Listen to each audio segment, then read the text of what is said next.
Hello everyone.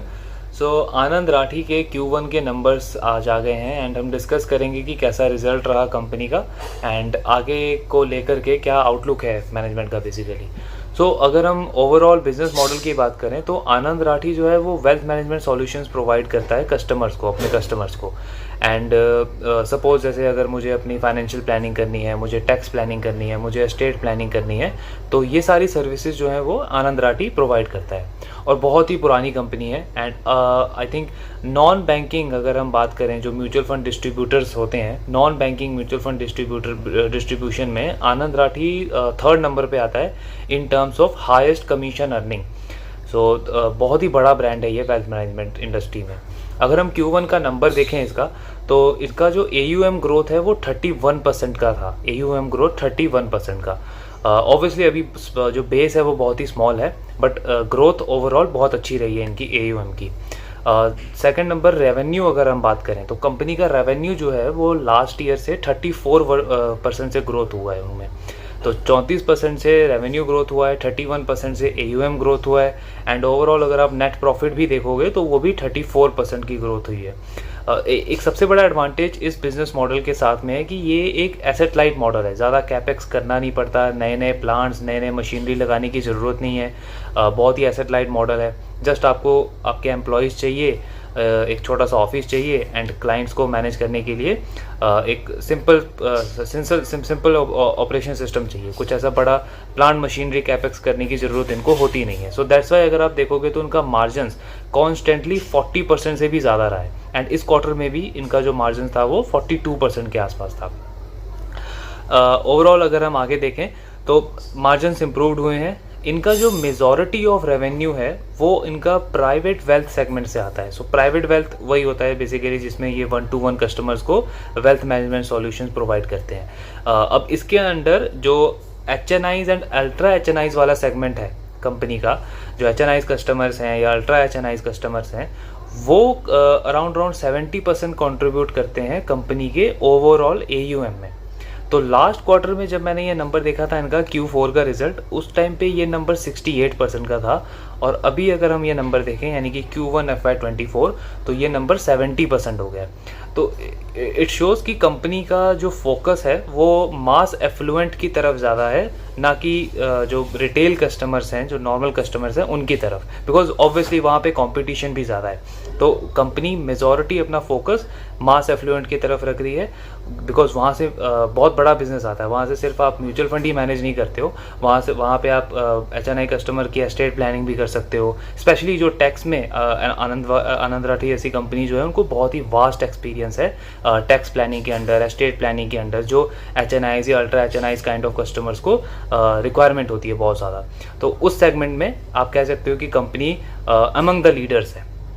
Then अगर हम बात करें इसका अदर सेगमेंट, जो बाकी के सेगमेंट है, वो एक आता है इनका OFA kind of omni financial adviser, जिसमें ये as a bridge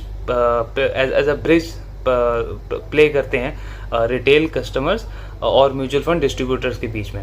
so basically जो भी म्यूचुअल फंड डिस्ट्रीब्यूटर है वो इनके साथ टाई अप करता है और ऑन बोर्डिंग होती है, इनका प्लेटफॉर्म यूज़ करता है, इनकी टेक्नोलॉजी यूज़ करता है और जो म्यूचुअल फंड डिस्ट्रीब्यूटर के कस्टमर्स होते हैं उनको सर्विस प्रोवाइड होती है। इस बेसिस पे ये अपने म्यूचुअल फंड डिस्ट्रीब्यूटर से कुछ कमीशन का पार्ट जो है वो अर्न करते हैं। तो ये भी एक पार्ट ऑफ इनकम है इनका। इसके अलावा इनका एक और सोर्स ऑफ इनकम है जो जिसे फिजिकल वेल्थ या डिजिटल वेल्थ चैनल कहा जाता है। उसके अंडर ये जो 10 लाख या अबव वाले इन्वेस्टमेंट कस्टमर्स हैं, यानी HNI से नीचे हम उन्हें बेसिकली रिटेल कस्टमर्स ही बोलेंगे, तो कंपनी उनको भी कैटर करती है। उसमें वो भी AUM का पार्ट है, बट ऑब्वियसली मेजॉरिटी रेवेन्यू जो है वो इनका HNI और अल्ट्रा HNI वाले सेगमेंट से, यानी कि प्राइवेट वेल्थ वाले सेगमेंट से ही आता है। नेक्स्ट अगर हम देखें, सबसे बेस्ट पार्ट इस कंपनी का ये है कि फाइनेंशियल इंडस्ट्री में, स्पेशली अगर आप वेल्थ मैनेजमेंट में हो या ब्रोकिंग इंडस्ट्री में हो, तो बहुत इंपॉर्टेंट पैरामीटर होता है कि आप अपने क्लाइंट को कितना ज़्यादा अट्रैक्ट कर पा रहे हो, क्लाइंट को कितना ज़्यादा रिटेन कर पा रहे हो, and at the same time client कितने टाइम से या कितने टाइम तक आपके साथ है।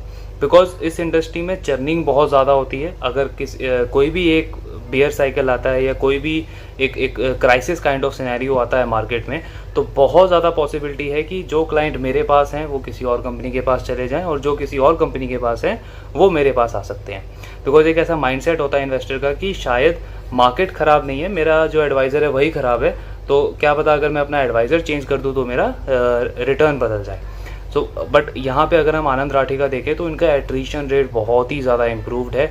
अभी भी लास्ट ईयर भी अगर हम देखें तो ये नंबर सिर्फ 1.1% के आसपास था, और इस क्वार्टर में ये नंबर और इम्प्रूव हो गया, 0.83% का एट्रीशन रेट है। बहुत ही अच्छा नंबर है ये। इसके साथ में अगर हम ये देखें कि क्लाइंट कितने समय तक इनके साथ है और कितने समय से इनके साथ है, विच इज़ कॉल्ड की क्लाइंट विंटेज, कि कितना पुराना क्लाइंट है, तो मेजॉरिटी यानी अराउंड 70% ऑफ जो इनके क्लाइंट हैं वो 3 साल से ज़्यादा टाइम से इनके साथ बिजनेस कर रहे हैं। 3 साल से ज़्यादा टाइम तक उनका AUM कंपनी मैनेज कर रही है। तो यहाँ से एक और चीज़ पता लगती है कि मेजॉरिटी ऑफ क्लाइंट ने पिछले 1.5 साल का बियर साइकिल जो है वो बहुत अच्छे से ऑब्जर्व किया है, बहुत अच्छे से उसको पास आउट किया है।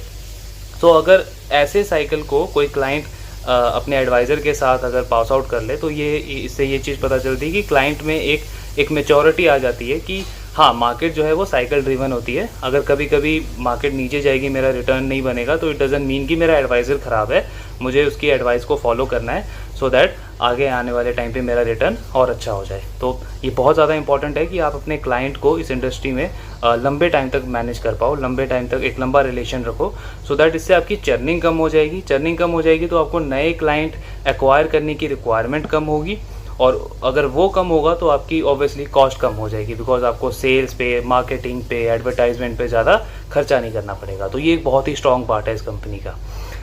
अगर हम इसकी गाइडेंस की बात करें तो कंपनी की जो गाइडेंस थी वो 20 से 25% की ग्रोथ की गाइडेंस थी, बट अभी इन्होंने इस गाइडेंस को ओवर अचीव कर लिया है, अराउंड 30% से भी ज़्यादा की ग्रोथ रिपोर्ट करी है।